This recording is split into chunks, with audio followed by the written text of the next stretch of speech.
What's up, everybody? I'm John Middlekauff. You know what I need you to do. Subscribe to our YouTube channel. We got content for days reacting to every NFL game all the time, every single day. Subscribe, like the videos. Let's go. What is going on, everybody? Happy Thursday night football. And if you're a 49er fan, happy time to start draft talk because the 49ers are donezo. You can put a fork in them. Their season essentially ended when Brock Purdy threw a pick down the right sideline where Shaquille O'Neal, if he had Kevin Garnett on his shoulders, probably wouldn't have been able to make the play. A terrible decision in a rock fight of a game. Us West Coast people, man, it rains a little bit. I mean, if that's an AFC North game, it would have been 17-14 at half, but just field goals galore. And we got to dive into Brock Purdy. We got to dive into Kyle Shanahan. 6 points at home with your season on the line against a team who was also not really scoring is just a devastating loss to Sean McVay and his wet sweatshirt. They come away victorious 12-6, and now they're in a great position now. They get the Jets, Seattle, and Arizona, so we'll dive into them. And yeah, I'm kind of speechless at what I just witnessed. A lot of people are going to complain about that game. Was not great. I mean, it definitely was not great on this Fugazi Friday, which a lot of people are calling like Belichick to North Carolina. I do want to dive in. We've talked a lot about it. Did a reaction video when he got hired. Talked more about Ohio State. They didn't necessarily screw up, but I mean, they have to be like, God, Belichick would have gone to college. So I wrote down 2 or 3 things that I just kind of want to cap this week off. I watched some of all of it, actually. It might have been the longest press conference the hoodie has ever done. They literally gave him a hoodie, and it looked like the athletic director had his own on. So it had a collegiate vibe to it. And Bill, he's smiling, calling guys by name, so we will dive into that as well. And now just big picture, what that means for the coaching market with him just unofficially gone. And then a little Fugazi Friday, which I don't even know if it's a Fugazi Friday. It's just a little story that I maybe can give a little wisdom because I had to make a move with a birthday for my fiance, and her mother actually share the same birthday. She's here as well. So I threw a little curveball, but we will dive into that. But, before we do, I actually knew a lot of people at this game, and I have a lot of respect. I love football, but you'd be hard pressed to get me season ticket holder if I had bought tickets to attend that game. So some people like it. I had a bunch of buddies on Instagram I could see that were there. If you want to go to one of these games, one thing with playoff football, depending on where you are, if you want to go to one of these playoff games, if you want to go to one of these college playoff games, put on a jacket or two and enjoy it. I mean, it's big time football. Obviously, concerts, comedy shows, my partners, my friends, and the official ticketing app of this podcast, they have you covered. What's right around the corner? Hanukkah, Christmas. You want to get a gift for anyone in your family? You want to brighten up their day? Get them a pair of tickets. It's an easy gift. It's a great gift. And it's a gift they don't see coming. So take the guesswork out of buying tickets with Game Time.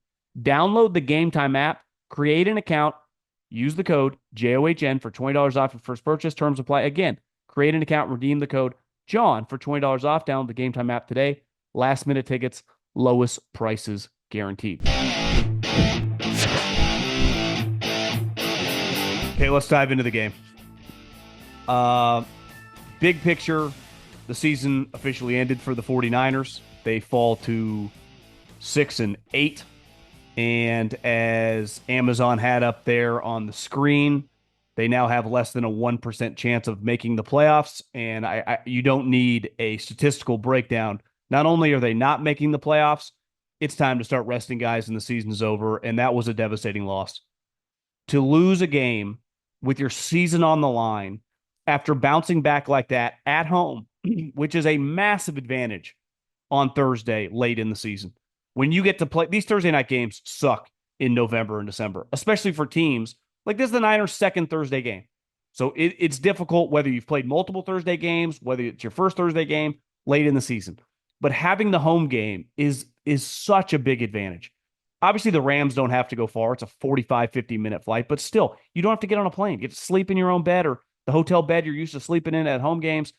And to score 6 points And I'm sorry, like I've really defended this guy because I've been so impressed over the last couple of years. We just talked on yesterday's podcast about his leadership and what he represents for the team and the way the team views him, how Kyle had him speak to the team. But part of Brock Purdy's game, part of what made him, in the eyes of Kyle, a special player was decision making. Like he's not some dynamic player with his arm, right? He does not have a huge arm. Tonight, I saw one of Simmons' guys on the Ringer tweeted out, Solak, I think his name is, that Brock Purdy on 20-yard throws was 0 of 7 with an interception. And several of those throws are underthrown. He underthrows a lot of deep balls. Why? He doesn't have a big arm. Well, I can live with that if you are an elite decision maker, right? And that for a long time, when the Niners were kicking ass, was a huge part of his arsenal, was making the right decisions, was not putting the ball in harm's way. It was like, God, this guy can become like an athletic version of, I don't know, his comp was when he was playing really well, like Drew Brees. And then you watch tonight, you're like, what was that? 5 minutes left to go in the game. Your season's on the line. It's 9-6. It is 9-6. To put that ball down the sideline and overthrow him by that much when there are several guys, they showed the still shot. There's definitely a guy in the middle of the field wide open for a check down that at minimum gets him 6 or 7 yards. Again, it was second down. They're at the 33-yard line. So if you get 6 or 7 yards, you cross that 30-yard line, another 3 or 4 yards, you either get the first down or you're in field goal range. And Moody, who would have thought, is just drilling field goals. So at worst, you're tying the game. At best, in a play, you get a first down and you keep the chains moving. And he had done that on that drive. He had made a great throw to Ricky Pearsall for a first down. He had made a good throw to George Kittle when they isolated him in the slot for a first down. And to make that throw, it's like, I don't even know. That's something like Jameis would do. That's something a bottom 3 or 4 quarterback makes in that spot, in that position on December 12th, when your season hinges on these last 5 minutes. And everyone knows it. Everyone in the stadium, everyone on the 49ers sideline, like this is their season. This wasn't necessarily the Rams season, though it was a massive game. That was their season. And for him to make that throw, it's really, it's not even, I can't even explain it. But here's where I can explain. If I can't trust you to make the right decision with the package you bring to the table, we got a major problem. And tonight's not all on him. They also needed, I don't know, their $20 million wide receiver who's tweeting, get me the ball. And then this week with the media is like standing by his tweets, like, okay, Deebo, people want to like you. People have been rooting for you for a long time. They don't want to call you slow, but you're just not making any plays. And then you finally get a play schemed up, and one of Purdy's good passes tonight, he hits you in stride and you drop it, which 3 years ago with the room you had in the open field, especially against this team where you've scored a ton of touchdowns in the past, you take it to the crib. But then he drops it and, runs to the sideline, and kind of that encapsulates his season, which has been an epic disaster. And for some reason, and listen, I respect, guys having good relationships, but forcing the ball as Brock was doing to Deebo Samuel tonight, like he's Jerry Rice or Justin Jefferson or Randy Moss. Get better, Randy, by the way. It's just, it can't happen, and part of that, like, listen, like that's one of those losses. And that's one of those decisions by Brock. Like, I'm sorry. Like, I get it, Kyle. You really like him, and the 49ers, Jed is not some meddling owner. But before we cut in a huge check this offseason, like, we got to have some real conversations. And this is where I've been saying for a long time, like, I'm not one of these people that talk about football that's anti-Brock Purdy. But there is no excusing or defending that throw. Because whatever we do in life professionally, we're all good at a couple things. And you got to lean into them, right? And the more competitive, whatever business you're in, it's very, very important that you master those things. Well, he's never going to have some rocket arm like Herbert or Josh Allen. So these deep bombs, Ricky Pearsall smokes would be strong, beats Ahkello Weatherspoon on the post. He's open. Herbert or Allen or Mahomes, if they're missing him, they're missing him deep. Purdy underthrows it. Ahkello Weatherspoon, makes a good play in the air. the Niners once upon drafted, who's gone on to have a pretty good career. I don't know if you get credit for drafting a guy, then cutting a guy, then having him go on to have success. But either way, like that's a bad throw. There was another throw to Purdy, to Deebo down the middle of the field that's just kind of in traffic. And you could say Deebo should have caught it, which I don't know how you could say. And that also gets on to Kyle. And this gets back to what Jay Gruden, who came on our podcast, had said. His passing game is not great.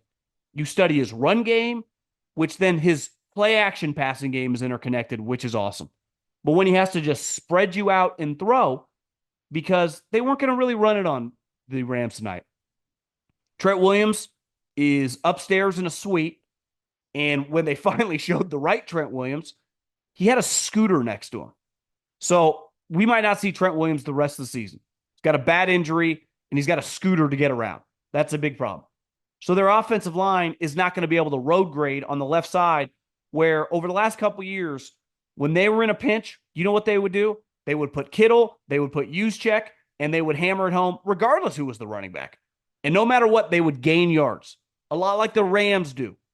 When shit hits the fan, they lean what they do well, which, like we said, is what you got to lean into. Purdy, what does he do well? In theory, decision-making. What do the Niners do well? When Trent run left. What do the Detroit Lions do? Run right behind Penei Sewell. And tonight they couldn't really do that. And the one thing the Rams do have, and I talked to a couple buddies. I talked to one that scrimmaged their defensive line in August in a joint practice. I talked to an advanced scout who studied them. They are a violent physical group. Verse is good, right? The other two guys they got in the middle make plays and are physical. So the run game's not going to work. So what they have to do? Kind of spread it out, which I'm not opposed to, right? And part of spreading it out, you got a quick decision-making quarterback, and Kyle scheme guys open. And a couple times they did, but for the most part, Kyle's just calling slants to Deebo. Kyle, that play is not working. Might have worked for him in South Carolina. It might have worked for him early in his career. It was not working tonight. Wasn't even completely, remotely close to being open. There was no separation. And then they interview him at halftime. I love it, too, when the broadcaster's like, thanks for the interview. Or they go back up to the booth and Al will be like, we appreciate Kyle's time. It's guys, they pass rules. He's not just volunteering his time. He's contractually obligated now. So he's forced to do that. But then he's saying, we got to make some of these tough catches. Kyle, none of these guys are open. You're running basic routes, and your guys can't get open for whatever reason.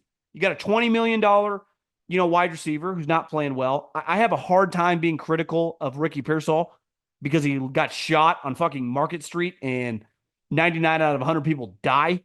But, once he starts playing, he clearly looks pretty good physically. It's just, he's just not really in the mix. Jawan Jennings. And here's the other thing, and this is where I've not defended Miami, but I have just put it into context. How could anyone expect Miami in 80-degree weather to go on the road to Pittsburgh, to Kansas City, to Buffalo, in any of these cold weather environments and have the Green Bay on Thanksgiving? They're going to lose. There is no way to prepare for that. You saw tonight, two teams. Now, Northern California is much colder and typically wetter than LA, but still, it's cold. Sean McVay ain't that cold. He didn't even change his sweatshirt. Talk about the ultimate football guy move. He wore a sweatshirt in the rain, which you learn when you're 6 by your parents, not a smart move. And if you are, once you come inside to go back outside, you change it. He didn't change it. Ultimate football guy move. I was actually shocked because I was I bet he changed it. And he didn't. He came out. He was still soaking wet. But I don't get it. I really don't. I'm kind of at a loss. And the Purdy question, people that question, his status in the game, obviously he's got a lot of disbelievers. They're going to be feeling pretty good about their stake, where they stand on their position, because it has transitioned back to them. And when you make a decision like that, I can't take you as seriously as this huge franchise quarterback that can carry my team, because that's what I need you to hang your hat on. And this is now you've been starting for a long time. And this is a game just like any football game. We talk a lot about spots and games. This is a game you didn't even need a touchdown. A field goal right there, 9-9, maybe get a stop and maybe get a game-winning field goal, win the game 12-9. But your final pass cannot be a pass that's interception when the guy falls in the end zone. That just cannot happen. So tonight for Kyle, for Purdy, just a devastating night. And it's just a devastating season. And it has been completely off from the jump with McCaffrey's preseason and his Achilles injuries, from the Ayuk holdout who shatters his leg, to Deebo falling off a cliff, to the other injuries that have propped up, to even the night encapsulated the 49ers season. Dre Greenlaw, who early in the game you think, if Dre Greenlaw wouldn't have tore his Achilles in the Super Bowl, do the 49ers win? Because I forget the exact time of that game that he tore. I think it was the first half. He looked like Ray Lewis. And then you're watching him tonight, you're like, Dre Greenlaw's a badass. Just cracking people. They had no run game. They were dominating the line of scrimmage. And it wasn't just because of Fred Warner. It was Dre Greenlaw, who is a certified ass kicker. And then, off basically a 10-month recovery process for Achilles, he clearly pulls his calf or something and can't come back in the game. And what happens when he disappears? They start getting shredded by Kieran Williams, who's a good player, but he just starts gashing him. And the first half, back to the West Coast thing, there were more punts, 11, than first downs total. Both teams. 9 total first downs, 11 punts. Stafford had like 4 completions and 20 yards. The Rams are trying to give you the game, but the Niners can't do anything anyway because they can't operate. Balls are coming out of their hands, dropping balls, slipping all over the place. It's like, I get it's raining, but holy moly, this can't be the case.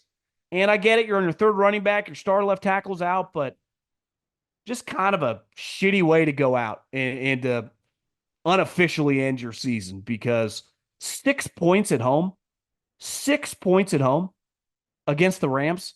I'm honestly kind of speechless. I really am. And McVay's got to be thinking, if I would have told Sean McVay today at lunch, wherever they were staying, probably like the Marriott by the airport, we're having a sandwich. He's probably eating, lettuce and grilled chicken and a side of something really healthy, the opposite of anything I'd eat.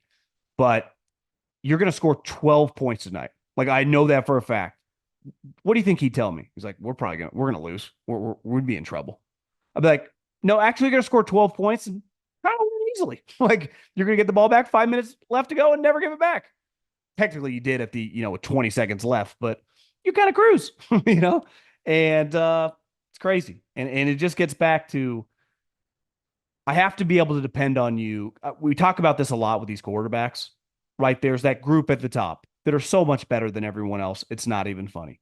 Then there's the next group, 6 to 12 or 13. And they all do specific things pretty well. And the group Purdy's in, like a huge part of Dak Prescott, who, Purdy, one of his comps, not like his comp physically or whatever, but like that was the world he was going to play in. When does Dak get in trouble? When he throws the ball to the other team. You can't turn the ball over. I need you to be like a game manager on steroids.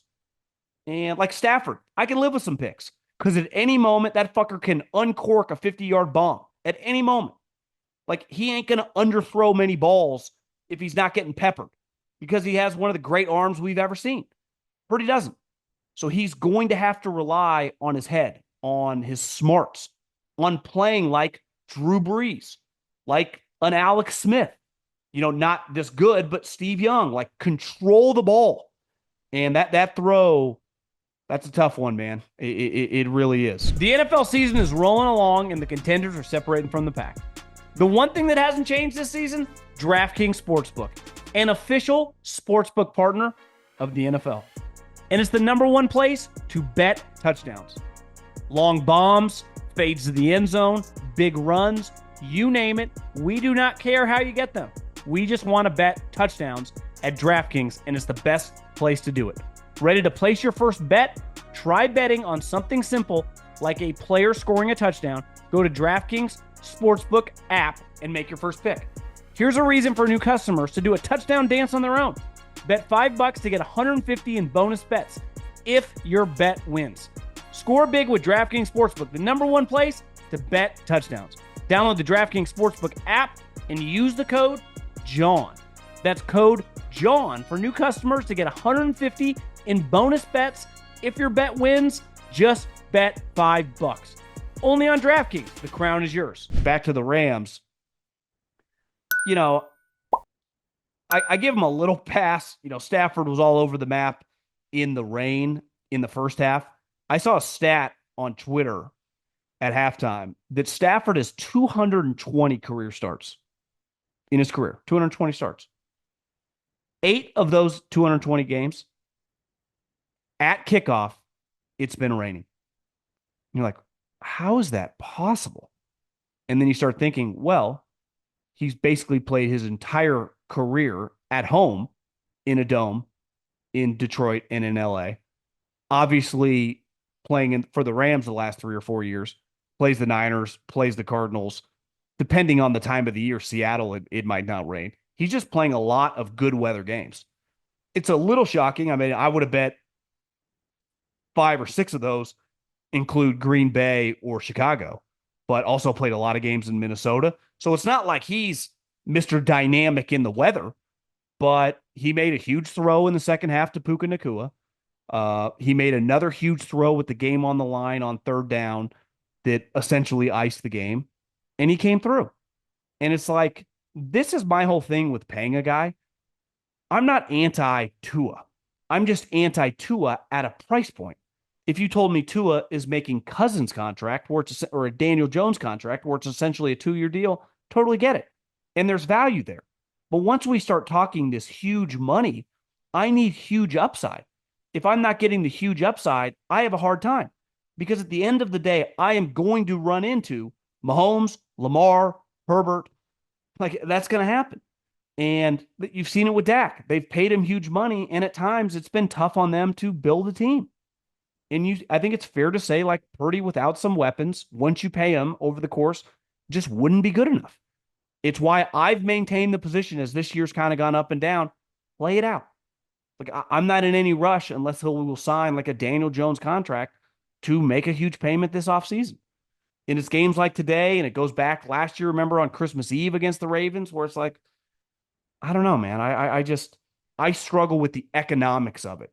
And tonight, that throw is it's unconscionable. I'm really, really kind of speechless. And now the Rams, they're going to be a team that, listen, they play the Jets, which I'm going to give them a win on that one. They play the Cardinals at home, which you never know with the Cardinals. By then, their season could kind of be over. I'm going to give them a win there. There's a decent chance week 18 at SoFi Stadium against Seattle is potentially win for the division. And depending on how it plays out for Washington now, I mean, there is a chance that Seattle and the Rams both make the playoffs. One is a wild card. We'll have to see like how Washington looks this weekend. But I don't think it's inconceivable that just the Rams win out. And all of a sudden, they would have a lot of momentum. They have a Super Bowl winning coach. They have a very, very violent defensive front.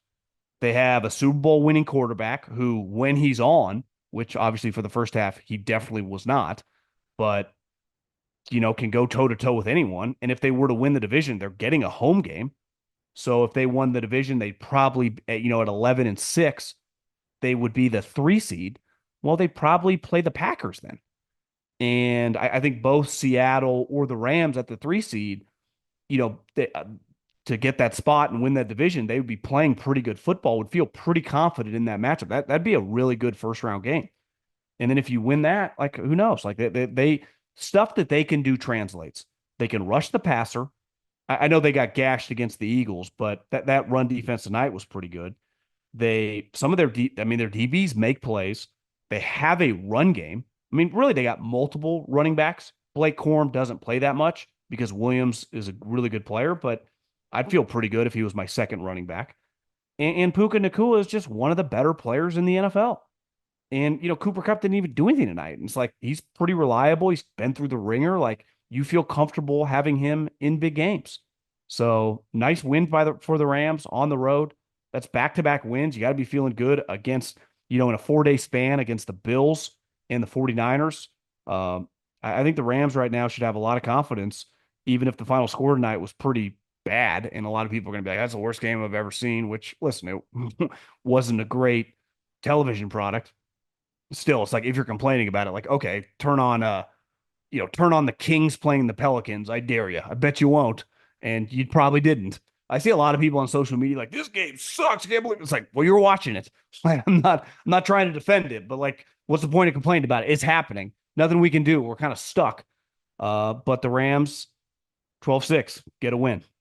So I don't really have anything else to say. Sad. If you're a Niner fan. I tell you about my friends at No Days Wasted.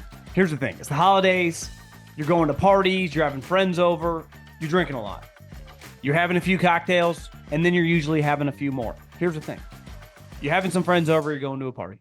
You have a few cocktails. You put one of these in your pockets, No Days Wasted, and after a drink or two, you take these 2 pills. Boom. Keep drinking. Next day, much easier to bounce back. Because we know as we get older, you just get not quite feeling yourself the next day. That's where these guys come in, No Days Wasted. They also have hydration packets. Big believer in them. Usually the first thing I do when I wake up, pour one in a big glass of water. Also, if I'm going to go out, boom, pour one of those. Also with the pills, wake up the next day, ready to attack the day. So don't waste time feeling sluggish after a night out. No one wants that feeling. Nobody. It's completely risk-free, purchase-free, great, or your money back on your first order. Head to nodayswasted.com/3and-out and use the code 3and-out to get 30% off your first order. That's nodayswasted.com, the number 3, ANDOUT to get 30% off your first order. It's nodayswasted.com/3and-out for 30% off and free shipping. Okay, North Carolina Belichick. I have seen so many takes. Let's start with the college people, because I've actually seen a lot of college people, I would say, talk down on this hire. And I want to start with this. If you were North Carolina, one, you're not stealing like Kirby Smart, right? You're not stealing Lane Kiffin, like established Dan Lanning, established college guys that, plug and play can dominate, right? It's not happening. This is by far the best hire you can make. One, it's one of the best football coaches in the history of the sport. Two, the name recognition, the buzz it brings your program is Dion-like. Like, there is no way you could have paid me to watch a 45-minute UNC introductory press conference with 99% of the other people that they would have hired. No one would have cared. Matt Campbell, the dude from Kansas, whatever. No one would have cared. Everyone in the world of football, high school, pro, college, paid attention today because they hired Bill Belichick. And in the pros, winning the press conference is irrelevant. It does not matter. Obviously, when you have a Jim Tomsula press conference, it can be a problem. Sirianni had an awful press conference, won a lot of games. Everyone thought Dan Campbell was the village idiot. Looks like he turned out okay. We've seen a lot of guys like, God, it was really impressive in the press conference. Who cares? It does not matter in the NFL. In college, that shit does matter. It really does. Belichick had his general manager, Mike Lombardi, on Pat McAfee today. So he basically has 2 spokesmen, himself and Mike, who is a trained media podcast guy who can speak for the program. And they got serious outlets to put out their message. So, the value North Carolina got today, whatever they're paying Belichick, they couldn't have paid for that and what they're going to get over the course of this offseason. What he brings to the table just from Belichick, North Carolina. He dropped a line today. I talked to Julius Peppers. I talked to Lawrence Taylor, which when you're a football guy, older guy, that's not that weird, right? Obviously, Coach Lawrence, Julius Peppers was there. And then he just casually I spoke with Mike. He means Michael Jordan, who I would imagine him and Bill have known each other for a long time. So that stuff matters in college. Today mattered at North Carolina. And they should be, if I was a North Carolina fan, ecstatic. So all these people nitpicking, well, how's he going to do? Guys, they're 6-6. They've been kind of irrelevant, besides some draft picks here and there. This hire is a no-brainer from their standpoint. Another conversation I've heard, his legacy, right? Well, here is a reality. If Bill had never coached again, if he had just gone back and forth between Nantucket and Jupiter, Florida with his 24-year-old girlfriend and just ridden off into the sunset, and just enjoyed watching his son coach and just chilled and had never, ever stood on a sideline the rest of his life. His legacy and the way we talked about him as a guy with 6 Super Bowls and, the patriarch of, one of the greatest, if not the greatest dynasty of my lifetime, would never be changed. And if he loses at North Carolina, like let's just say it's possible if this doesn't go well. I'm betting on him having success. I think they will win. If he stays there for 4 years, I'd be stunned if he's not, a playoff coach, especially when you factor in his conference. But if it doesn't go well and it just kind of flames out, and this is the end of Bill Belichick, it will also not phase his legacy. Vince Lombardi coached the Redskins after the Packers. Because I was thinking about this the other day. Like when I was a kid, like who are prominent sports people that were basically dead, already gone, like not part of my life for the last 20, 30 years as I was growing up becoming a sports fan? Vince Lombardi, long gone. You close your eyes, you picture Vince Lombardi drawing that sweep for the Green Bay Packers. Bear Bryant. I don't even think I've ever heard him say a word. Long gone. John Wooden, same thing. Now, he passed away in 2010. But Bill Walsh, right? He died, I think, when I was in high school. Do you know Bill Walsh, after he retired, quit, resigned from the 49ers in, I think it was 1988? They actually won the Super Bowl the next year with George Seifert. I think most people view Bill Walsh as winning 5 Super Bowls, definitely 4. But George Seifert won a couple. Bill called her quits after 88. Then he coached Stanford, where they didn't have any success. Bill Walsh and Vince Lombardi, we hold to esteem like you would talk about business legends like Bezos or Warren Buffett or just like famous people in America. And we never talk about how their career ended. I bet if you polled most people like under 50, that obviously, if they follow sports, know Vince Lombardi, they would have no clue that his career didn't end after the Packers. Definitely most younger people that, if you follow football, hear Bill Walsh's name a lot, you would not know that he coached Stanford in the early 90s. So I think this risk for Bill isn't that crazy. He actually doesn't have that much to lose. But he actually has something to gain. Because there's a short list of coaches who have done both successfully and won it all. I think Jim Harbaugh will be added to the list. Barry Switzer, Pete Carroll, and Jimmy Johnson. Now, Pete Carroll was at USC, Barry Switzer was at Oklahoma, and Jimmy Johnson was at Miami. Those are powerhouses forever. And those are places, when you get the job and you do it right, everyone agrees you can win a national championship. They don't say that about North Carolina. But as Bill talked about it today, that's not the world I'm entering. I'm entering this NIL transfer portal, a completely different landscape. So will it work? I'm betting on it. There's no sure thing. But here's what I know. If he does flop, it will not impact the way he's discussed to my unborn child what I'm telling him about Bill Belichick in 20 years. It will not matter. Just like when I tell him about Peyton Manning, his last season when he couldn't throw, that won't come up. Or how Tiger Woods' back does not work. No one cares.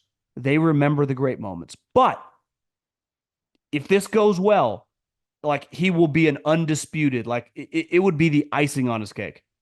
And you could argue that it would be more impressive than if he would have stayed in the NFL and just won more games past Shula, even if he never won another Super Bowl, just had good teams. Like, we know he can win if he gets the right quarterback. And last but not least on this topic, listen, I think sometimes when you're dominating, in fairness to Bill, and here's the other thing, like one thing that clearly resonates with human beings in this landscape we have right now is authenticity. Like that's really big, like to society right now. All the metrics are inclined to tell you that. And the moment people think you're a fraud or a phony, they're out on you. And that's always been true in coaching because there have been college coaches that were widely viewed forever as like, guy's kind of a politician.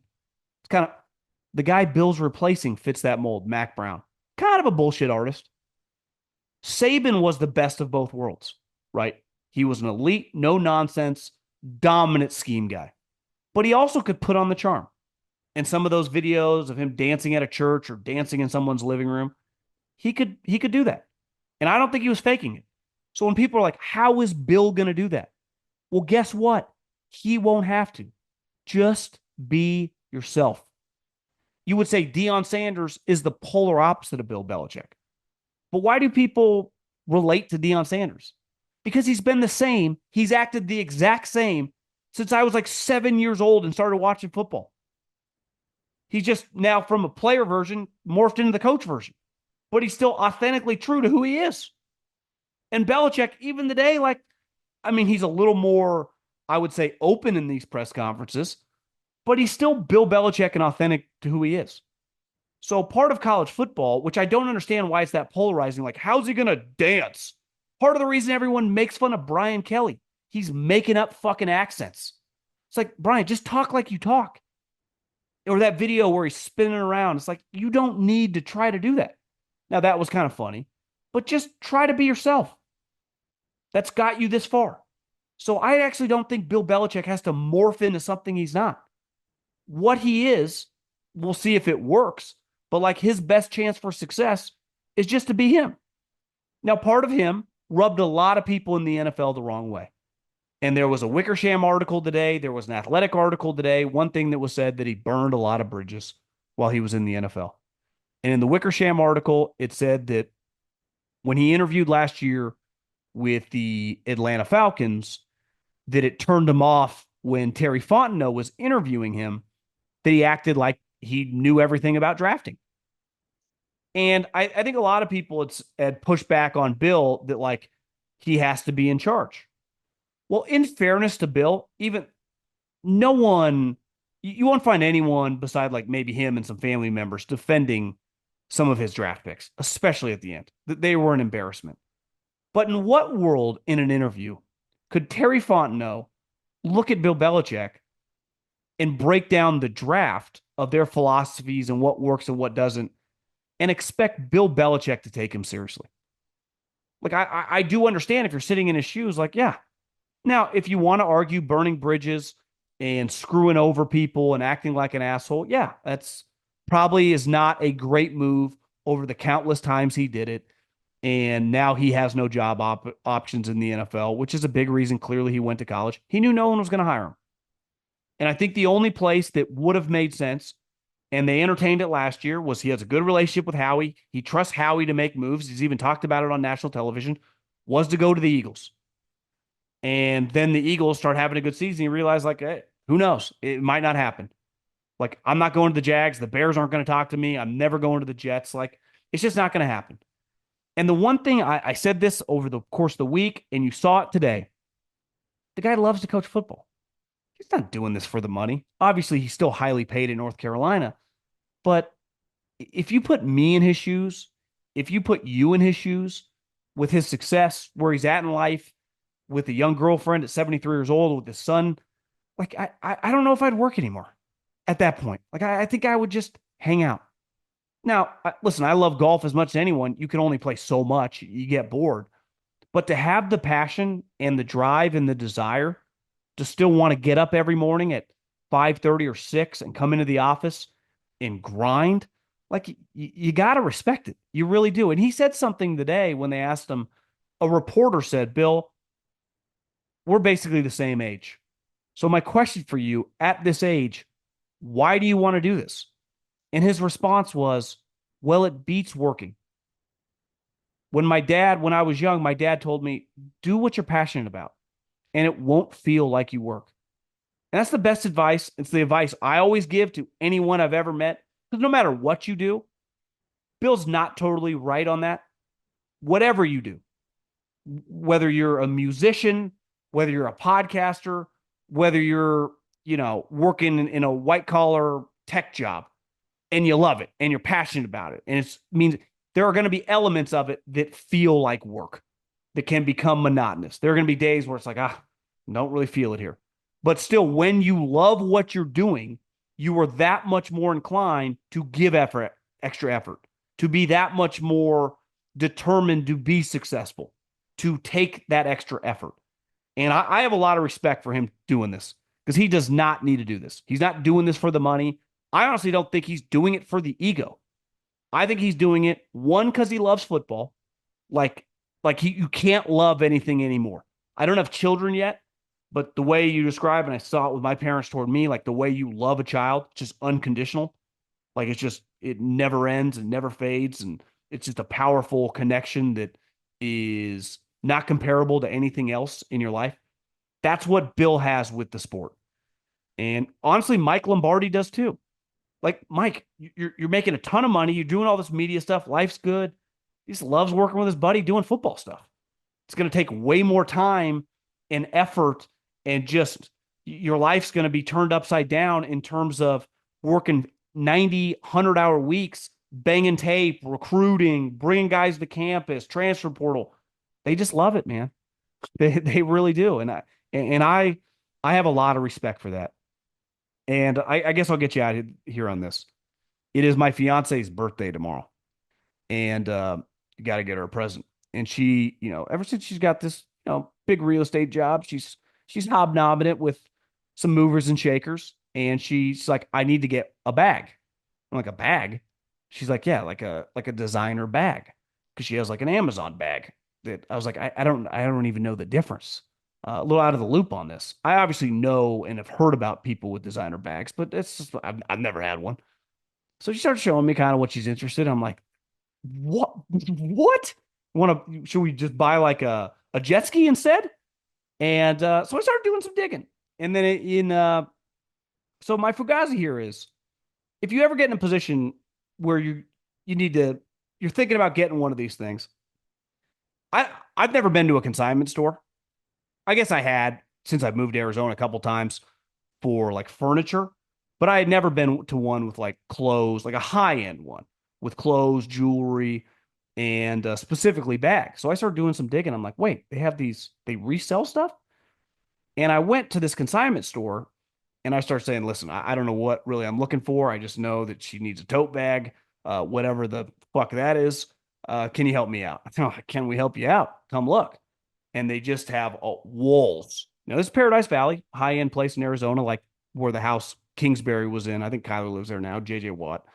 And I'm just like, this is exactly what she's looking for. I see the price. I'm like, I get like 4 of these for the price of half of the real one. Why would I buy the real one? Now, some of them a little used, but I found a couple that was like, oh yeah, this one, it just sat in this lady's closet. She never even opened it. She had like 700 of them. I'm like, how much is that price? They're like, $500, $800.